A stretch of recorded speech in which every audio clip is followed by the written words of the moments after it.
The Underground Railroad, America's Secret Network. Chapter 3: The Legend of Harriet Tubman. Part 3.1.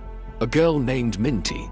How does a girl born into chains become a ghost who walks through fire? How does a child whose name was never meant to survive history become a name whispered across borders? Prayed over by mothers, hunted by governments, and etched into monuments. To answer that, we have to start at the beginning.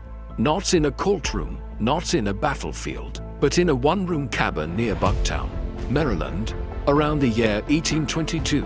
Her name at birth was Araminta Ross, but to those who knew her, she was Minty. She was born into slavery on the plantation of Anthony Thompson, a white farmer whose land bordered the marshlands of the Eastern Shore. Her mother, Harriet Green, was a cook. Her father, Ben Ross, was a timber worker, strong, skilled, and occasionally hired out to other plantations. They were enslaved. Their children were enslaved. That was the rule. The Ross family had 9 children. Minty was the 5th, and like most enslaved families, theirs was built on sand. At any moment, any child could be sold. Any parent could be taken. And that's exactly what happened. Minty watched 2 of her sisters, Lena and Soph, get sold to distant plantations. She never saw them again. No goodbye, no funeral, just the sound of a wagon on the road, and her mother's scream echoing long after the dust settled. From that day, Minty learned what every enslaved child was taught early: love at your own risk. At age 5, she was hired out as a domestic servant. Her job, rock a white baby to sleep in its cradle all night long. If she nodded off, she was whipped. At 7, she was hired again to check muskrat traps in icy swamps. She nearly died of pneumonia. At 9, she was beaten so badly by a white woman that she bore scars for the rest of her life. By the time she was 12, Minty had learned 3 unshakable truths. Her body belonged to someone else. Her pain meant profit, and her family could disappear at any time. These weren't ideas she read in a book. They were lessons carved into her bones.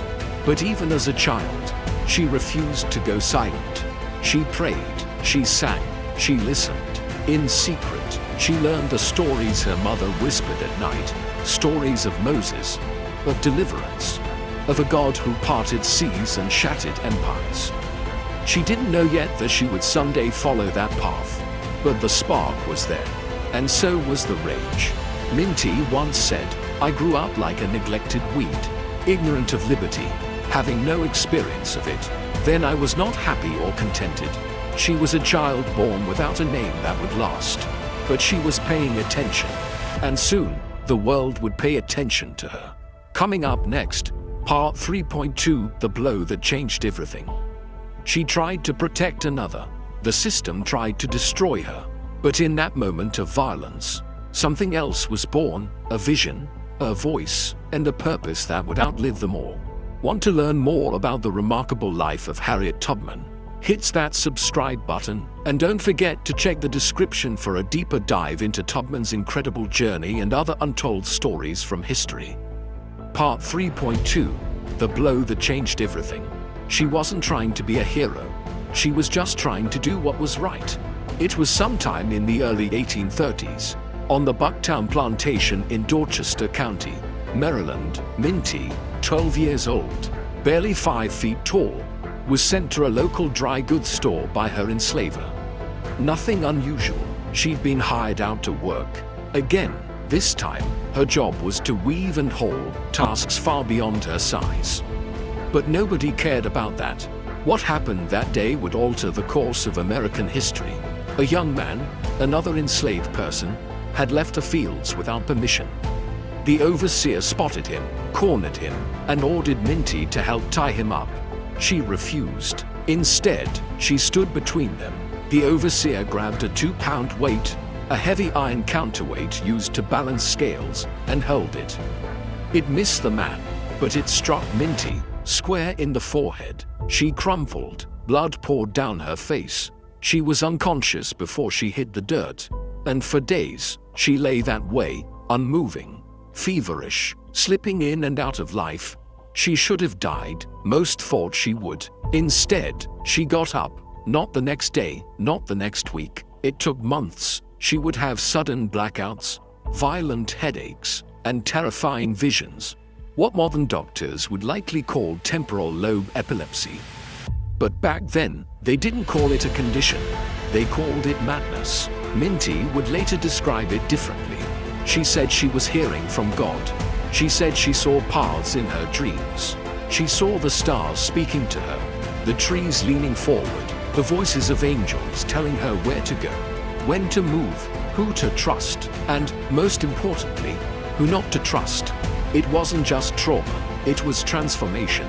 The wound that nearly ended her life became the reason she could lead others out of bondage later. As Kate Clifford Larson notes in Bound for the Promised Land, what others viewed as a weakness, her blackouts and visions, Harriet saw as divine instruction.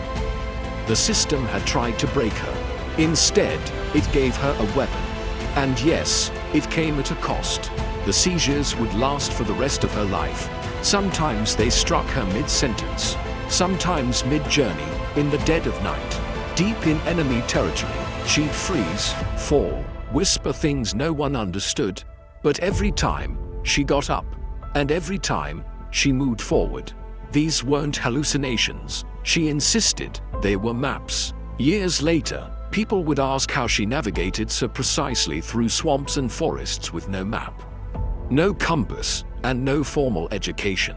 She'd smile and say, "I go where the spirit leads me." Here's the twist. The thing that should have ended her became her compass. That's not metaphor, that's strategy. In the North, abolitionists marveled at how this woman, illiterate, untrained, injured, could elude slave catchers and bounty hunters again and again. She seemed to vanish just when they thought they had her. They called her Moses. But unlike Moses, she wasn't leading people through a parted sea. She was leading them through swamps filled with snakes, woods filled with wolves, and roads filled with men carrying guns and chains. And she was doing it while battling a lifelong brain injury. Let's take a step back. Modern neurology recognizes temporal lobe epilepsy as a condition that can trigger intense visual and auditory hallucinations. Coupled with hyper-religious experiences, the visions are often vivid, surreal, and accompanied by emotional clarity. Harriet Tubman wasn't crazy. She was wired differently, and in the environment she came from, a world where logic meant slavery and obedience meant survival, vision was the only kind of freedom possible. So when she closed her eyes and saw a path, she believed it. And more often than not, that belief saved lives. There's a story from one of her rescue missions. Tubman suddenly stopped her group in the middle of a forest and ordered them to wait in silence for 2 hours. No one knew why. Some questioned her. She insisted. 2 hours later, a mounted patrol passed by the path just ahead, exactly where they were headed. She didn't hear them coming. She'd seen it, somewhere else. That wasn't luck. That was faith. That was trauma forged into instinct. That was the girl named Minty, now called Harriet, turning the very thing designed to cripple her into a gift powerful enough to move across borders, through darkness, and into legend. But the visions alone weren't enough. At some point, she had to act, and in 1849, when she was about 27 years old, she did, with nothing but her courage, her visions, and the stars above. She ran. Coming up next, Part 3.3 Escape into the Unknown. Harriet Tubman would walk nearly 90 miles through woods, swamps, and slave territory, alone. No maps, no weapons, just the North Star, the trees, and something burning deep inside her that no one, not even the men with guns, could ever take away. Stay with us. Part 3.3 Escape into the Unknown. She didn't know the exact distance. She didn't have a map. She didn't know who to trust. She couldn't read a single road sign. But she knew one thing. Freedom was north. In the autumn of 1849, Harriet Tubman made her move. She left the plantation near Bucktown, Maryland, alone, on foot, under the cover of darkness. She didn't take food. She didn't carry a weapon. She didn't say goodbye, because she couldn't. Runaways didn't get second chances. And she wasn't just running for herself. She was running for a future she'd never seen. A future that didn't include her name on a price tag or her children on an auction block. A future without chains. Let's break this down. According to maps provided by the National Park Service, Tubman's first escape likely followed a path stretching nearly 90 miles. From Dorchester County, Maryland, to Philadelphia, Pennsylvania. That's the equivalent of walking from Manhattan to the border of Delaware, and then some. But unlike a modern hiker, she wasn't following trails, she was avoiding them. That meant traveling through forests, swamps, and fields, mostly at night, hiding during the day. No campfires, no footprints, no light. Her only compass was the North Star, Polaris, and her only shelter was instinct. Tubman followed the natural contours of the eastern shore, likely guided by the Choptank River, which flows northeast toward Delaware. Pockets of Quaker communities in Caroline County, known for secret abolitionist aid. A loose web of free black families and sympathizers who had passed coded messages through songs and signs. But none of this was guaranteed. One wrong turn, and she could end up on the doorstep of a bounty hunter. One flicker of light, and dogs could be set on her trail. One act of kindness from the wrong person could mean a noose. There's no record of the exact number of days it took Harriet to reach freedom on her first journey. Estimates suggest 3 to 4 weeks, depending on weather, foot traffic, and hiding opportunities. Imagine that, 4 weeks without a roof, 4 weeks of cold nights, raw feet, hunger cramps, mosquito clouds, snakes in the water, 4 weeks listening for every twig snap, every hoofbeat, every human voice that might mean death. This wasn't just courage, this was warrior-level survival. According to Kate Clifford Larson, Tubman relied heavily on a mental map, a kind of internal geography she built from stories, whispers, and her own spiritual visions. She remembered which farms were safe, which rivers to avoid, which barns had false floors. And when memory failed her, she stopped and prayed, not for miracles, for guidance. She would later say, "I always told God, I'm going to hold steady on you, and you got to see me through." And he did. One night, Tubman encountered a white woman hanging laundry behind the house. The woman looked at her, paused, and without a word, pointed left, toward a trail. Harriet followed it. 10 minutes later, a patrol rode past on horseback along the main road she just avoided. Divine, lucky, you decide. She reached Philadelphia in late 1849. For the first time in her life, she was free. No one could sell her. No one could whip her. No one could rename her. She had made it, but the celebration didn't last. Because the moment she breathed free air, she realized something that would haunt her forever. She was free, but her family wasn't. Her mother, her father, her brothers, her nieces, her nephews, all still enslaved, still living under the whip, still at risk of being sold downriver at any moment. That's when Harriet Tubman made the decision that elevated her from survivor to legend. She turned around. Most runaways were grateful just to escape. Many never looked back. Some helped from a distance, donating to abolitionist causes. A few told their stories. Harriet, she went back. Again and again, she became the most feared, most elusive, and most successful conductor on the Underground Railroad, the invisible network of safe houses, secret trails, and courageous allies that ferried enslaved people to freedom. And it all started with that first journey, the one she made without a gun, without a map, and without anyone to lead her. That's why she was later called Moses, because she didn't just cross the river, she returned to lead others through it. But that's just the beginning of her second life. Next up, part 3.4, back into the fire. She could have stayed safe in the north, but Harriet Tubman chose to re-enter the South 13 times, risking torture and death to rescue over 70 people with her own hands. She disguised herself, she changed her name, she mapped the stars, and she became America's first shadow general. Stay with us, Part 3.4. Back into the fire. She could have stayed. After walking nearly 90 miles through woods, swamps, and slave country to reach freedom in Philadelphia, Harriet Tubman had earned her safety. She had survived hunger, sickness, bounty hunters, and the elements. She was now a free woman in a free state. For the first time in her life, no one could tell her where to sleep, whom to serve, or whether her body would be sold tomorrow. But safety didn't feel like victory. It felt like survivor's guilt, because Harriet was free, but her family wasn't. Her friends weren't, her community wasn't. And in her own words, "I looked at my hands to see if I was the same person now I was free. There was such a glory over everything, but I was a stranger in a strange land." So she turned around. In December 1850, Harriet Tubman made the first of what would become at least 13 known missions back into the South, each one more dangerous than the last. She didn't just risk capture, she risked execution. The South had begun placing high bounties on escaped slaves who returned, and few were more wanted than her. By 1856, the bounty on her head had reached $40, more than $1.5 million in today's money.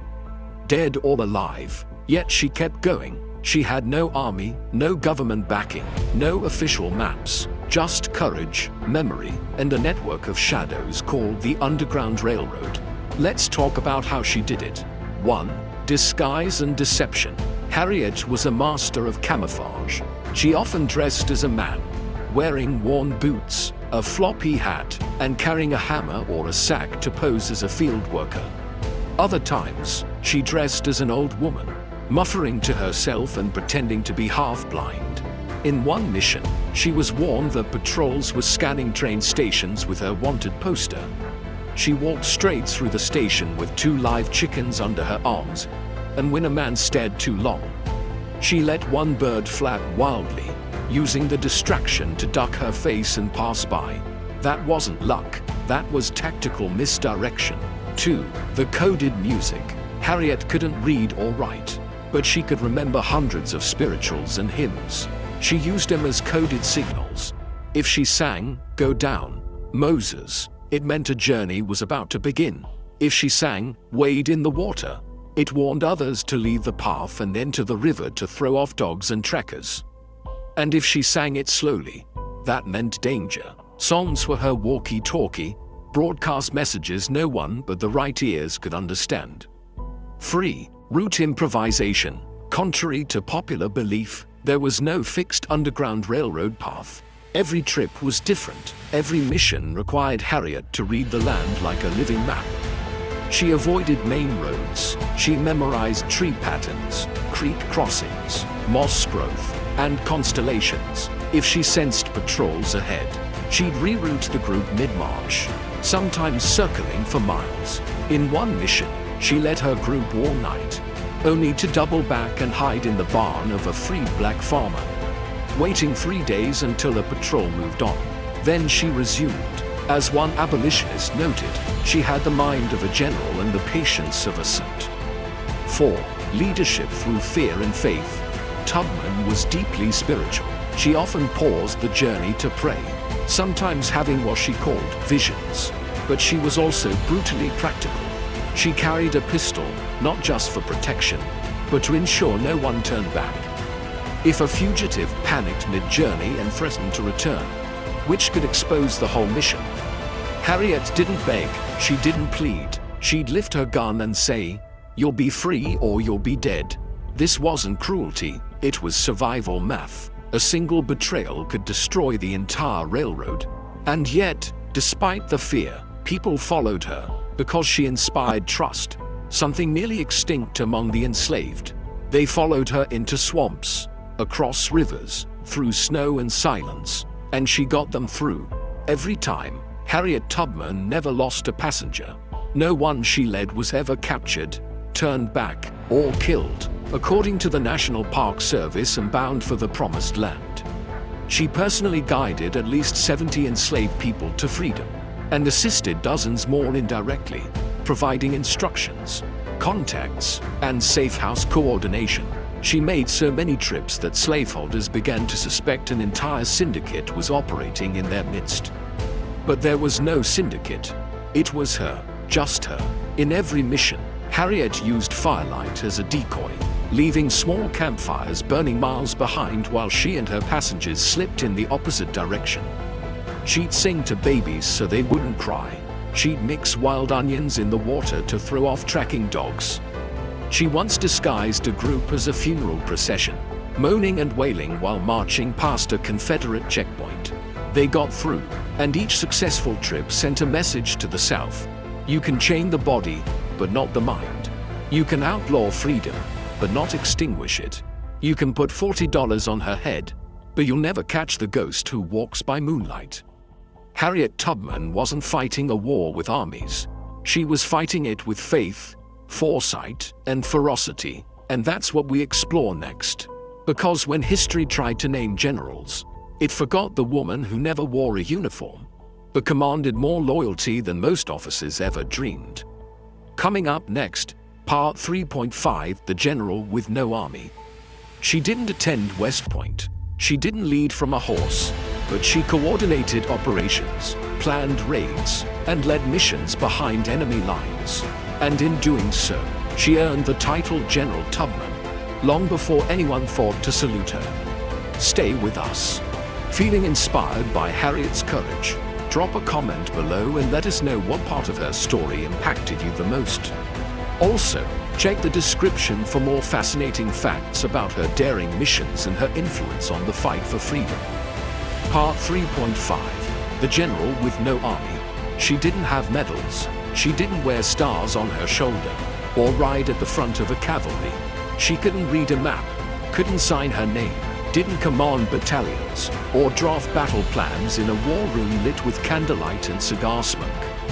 But Harriet Tubman fought one of the most precise, relentless, and successful guerrilla campaigns in American history, with nothing more than her memory, her instincts, and an iron will, and her track record, flawless. She didn't just free herself. She didn't just run once and disappear into safety.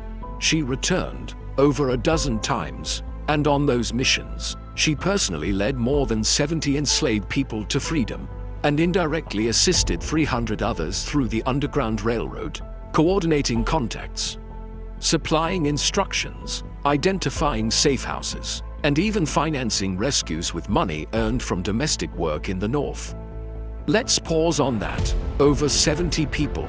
That's not a rescue mission. That's a campaign. And she didn't lose a single one. As Harriet herself put it, perhaps with more pride than any uniformed general ever allowed himself to feel. I never ran my train off the track, and I never lost a passenger. Not one person was captured, not one betrayed, not one turned back.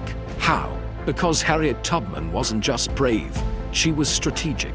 She knew how to read terrain, assess risk, time her movements, control morale, and improvise under pressure. And she did all of that while being hunted across one of the most dangerous landscapes in America, slave-holding territory in the 1850s. She wasn't just a conductor, she was a general. In fact, Union officers during the Civil War would later call her that, General Tubman, with genuine respect. Let's break down her tactical genius. 1. Intelligence mastery. Harriet knew how to gather information without being seen. She spoke with dockworkers, servants, and field hands. She could overhear conversations while appearing invisible. She maintained a mental roster of safe houses, allies, terrain features, and local threats, updated constantly, without a single piece of paper. Modern military strategists might call this human terrain mapping. Harriet called it memory. 2. Psychological control. Tubman knew that fear, not patrols, was her biggest enemy. Runaways often panicked midway. They cried, froze, demanded to go back. She couldn't allow that. One coward could collapse the mission. So she used a tool stronger than comfort: resolve. She carried a pistol, not to shoot enemies, but to make sure no one became one. In her own words, if you hear the dogs, keep going. If you see the torches in the woods, keep going.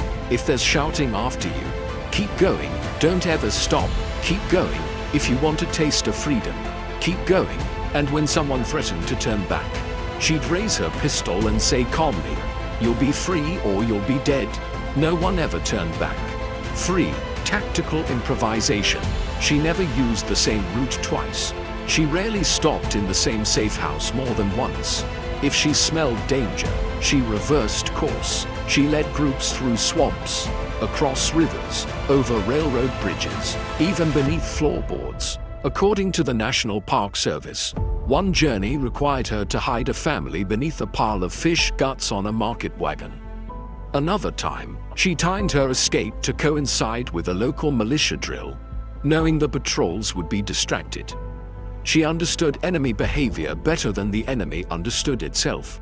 That's not luck, that's command. 4. Communication through coded systems. Tubman's use of coded songs, lanterns, quilts, and signals wasn't folk superstition. It was encrypted communication before the military had radios. A flickering light in a window meant the station was open. A drawn curtain might mean patrols were nearby. A certain melody hummed low and slow meant, "Not tonight." She wasn't guessing, she was orchestrating. All of it in the dark. All of it under threat of death. All of it from memory. 5. Logistics and morale. Harriet brought food, herbal medicine, and disguise materials. She packed herbs to dull pain and onions to throw off scent dogs. She taught her passengers how to move in silence, when to rest, when to pray. She made sure everyone had a role, even the children. She once disguised an entire family as a funeral procession, leading them in black robes down a main road past a patrol that saluted her. That wasn't courage, that was command presence. So why don't we call her a general? Because she was black, because she was a woman, because she didn't carry a title. Titles didn't matter to Harriet. Results did, and her results outshined many who wore stars on their collars. She wasn't praised in newspapers. She was whispered about in jail cells, slave quarters, and Confederate war rooms. She didn't ride horses or draft proclamations. She walked barefoot, with bloodied feet and fire in her eyes, across enemy lines, carrying liberty in her hands. No other figure in American history ran missions that deep, that often, that successfully, under that much risk, without ever losing a soul. That's why she became more than a person. She became a legend. And that's why the South panicked. They weren't just losing slaves. They were being outsmarted by a woman who couldn't read, by a woman who didn't stop, by a woman who never ran her train off the track. And so, they put a price on her head. Next up, Part 3.6 minus $40 on her head. Harriet Tubman wasn't just a fugitive. She became public enemy number one. The South offered what today would equal more than $1.5 million to capture her. But she kept going. Her gun wasn't to kill. It was to keep people moving. She wasn't just escaping. She was dismantling the system from the inside. Stay with us. Part 3.6, $40 on her head. They called her Black Moses. But to the men hunting her, she was something else. A ghost, a rumor, a code name whispered in the dark, a nightmare wrapped in silence.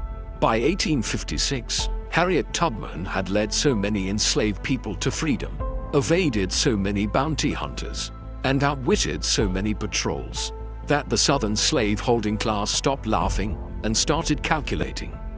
They did the math. One escapee cost hundreds of dollars in lost property, a family, thousands. Multiply that by Harriet's missions, her direct rescues, her indirect ones, the ones who ran after hearing her name, and you get something that terrified planters more than rebellion. Loss of control. So they tried to put a price on her head. $40. Let's translate that in today's money, accounting for inflation. That's over $1.5 million. Let that sink in. The United States government has offered smaller rewards for international terrorists. But Harriet Tubman, armed with nothing but faith, instinct, and a pistol, had become one of the most wanted people in the country. And still, she kept going back. She traveled in disguise. She moved at night. She changed names and identities constantly. But she never slowed down. She didn't run from the bounty. She ran into it. She knew what was at stake. And here's the emotional twist. That pistol she carried, it wasn't for bounty hunters. It was for her own people, the ones she was trying to save. Because the most dangerous moment in a rescue wasn't at the start. It was halfway through, when someone panicked, wanted to turn back, threatened to expose the mission. And Tubman understood something all commanders must. A single weak link could destroy the whole operation. So she gave them a choice: keep walking or die here. One escapee later recalled her calm but terrifying warning. Dead men tell no tales. No one ever turned back. The gun wasn't a threat. It was a promise to the others. I will get you through this. I will not let your freedom be stolen because someone got scared. That's how she ran her train. No stops, no reversals. One track, one direction. She didn't want to use the gun. She never had to, because people believed in her more than they believed in their fear. And fear was everywhere. Slave patrols, dogs, armed civilians, wanted posters nailed to trees, Southern sheriffs deputized to shoot on sight. Entire towns were incentivized to report her. But no one caught her, because Harriet Tubman wasn't just brave. She was strategic. She never stayed in one safe house longer than a few hours. She changed routes every trip. She communicated using spirituals, lanterns, door taps, and coded quotes. And most of all, she listened to her visions. Her seizures, side effects of the childhood injury that nearly killed her, became her compass. She claimed they were divine guidance. Others called them hallucinations. Either way, they worked. She once stopped a rescue mission mid-route and insisted they change direction. Hours later, a patrol was discovered lying in wait on the original path. Another time, she paused and escaped to pray under a tree for nearly a full day. Her passengers grew restless, but later that night, a thunderstorm washed out the river they would have tried to cross. Coincidence? Maybe, but Harriet trusted it, and she never lost a soul. Here's what made her more dangerous than any general the South ever faced. She wasn't looking for victory. She was looking for humanity. She wasn't trying to conquer territory. She was trying to reclaim souls. And she wasn't funded by a government, backed by an army, or praised by a president. She was alone, walking into enemy territory with no flag and no glory. Just grit, just God, just a pistol, and no patience for failure. She didn't ask for permission. She redefined war. A war without uniforms, a war without speeches, a war fought in shadows, whispers, and footsteps through pine trees. And in that war, she was undefeated. That's why the bounty kept rising. That's why the name Harriet Tubman became a code word in both slave quarters and white drawing rooms. One represented hope, the other, fear, but both knew the truth. She could not be bought, she could not be broken. She could not be caught, and she was only getting started. Next up, Part 3.7 Dreams and Nightmares. Harriet wasn't a superhero. She bled, she broke, she collapsed mid-mission with seizures, visions, hallucinations, sometimes in the middle of a swamp with patrols closing in. But she kept going, because someone, told her to. She said, "God told me to go." I said, "Yes, stay with us." Part 3.7 Dreams and Nightmares. She moved like a shadow, silent, invisible, and always one step ahead. But inside her, chaos. Harriet Tubman wasn't a machine. She wasn't a myth carved out of stone. She was a woman carrying people on her back, while dragging a mind split between heaven and earth. Her missions were not grand marches.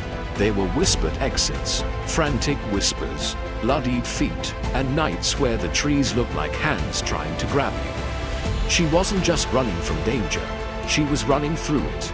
And worse, she was being hunted.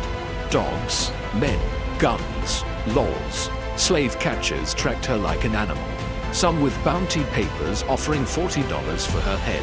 Their tools, bloodhounds trained to catch the scent of fear. Local militias, armed civilians, whips and rifles, and the full weight of the law. And Harriet, she had no horse, no torch, no bullets for fighting back. All she had was faith and seizures. The blow to her head in childhood never stopped haunting her. Tubman suffered from chronic temporal lobe epilepsy, a condition that brought on sudden blackouts, intense headaches, and what she called visions, episodes that could strike anywhere, anytime, even in the middle of a rescue. She'd be guiding a group through a swamp in Delaware, and suddenly her body would stiffen.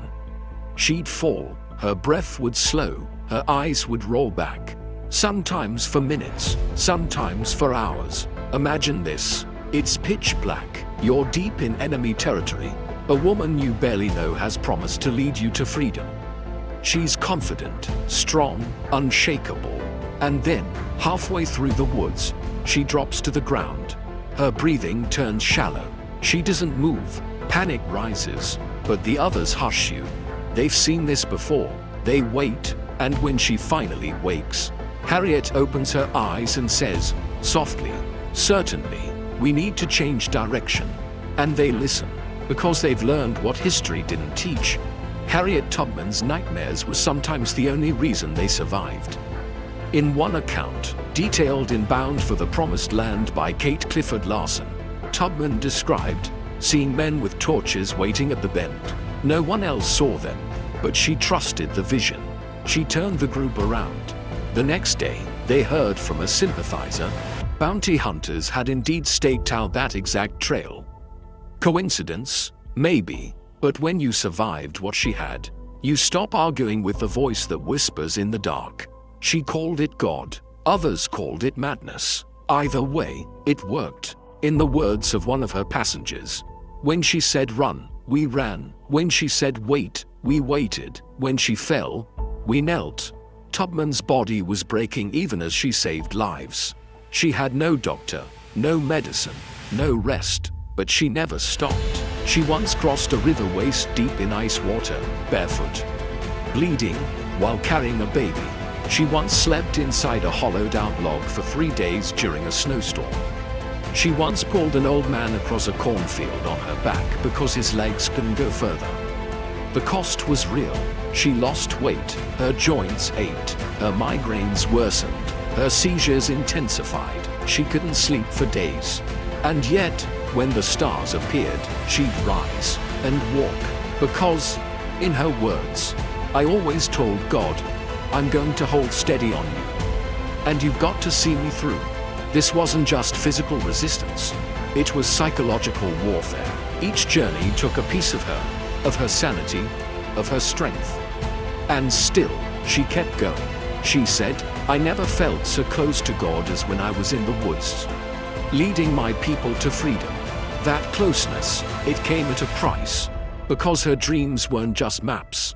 They were hauntings. She'd dream of rivers filled with chains, of screams in the night, of her sisters calling her name from places she'd never reach in time.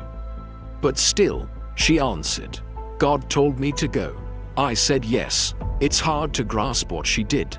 Not just the distance, or the danger, but the endurance. She didn't do this once.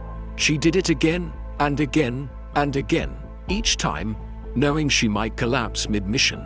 Each time, knowing her name was on wanted posters. Each time, knowing she might not wake up from the next seizure. But freedom wasn't a destination. It was a promise. And Harriet Tubman kept her promises. Not because it was safe, but because someone had to. And when the Civil War came, and the North finally realized the South wasn't going to just let slavery die, Tubman didn't retire. She got louder, she got braver, she got uniformed. And that's what comes next. Part 3.8, The World She Rebuilt. After the war, Harriet Tubman didn't disappear into history. She became a nurse, a scout, a Union spy. She fought for women's suffrage. She opened a home for the poor. She gave away nearly everything she had, and still kept giving. Because she had mapped more than trails. She mapped the world in her mind. The rivers, the stars, the trees, the risks. She had seen a different America, and now, she would help build it. Part 3.8, The World She Rebuilt. She had every reason to vanish. She had risked her life across 2 decades, walked hundreds of miles through slave territory, dodged bullets and dogs and bounty hunters. She had suffered seizures, endured starvation, carried infants across rivers, and led the hunted through frozen woods in dead silence. Harriet Tubman could have spent the rest of her life resting under warm blankets with warm food. But rest wasn't what she had in mind. Because for Harriet Tubman, freedom was never just an ending. It was a beginning. And when the Civil War ended in 1865, and the United States finally declared slavery dead, Tubman didn't sit back and celebrate. She rolled up her sleeves. Because the country was still broken, and she still had work to do.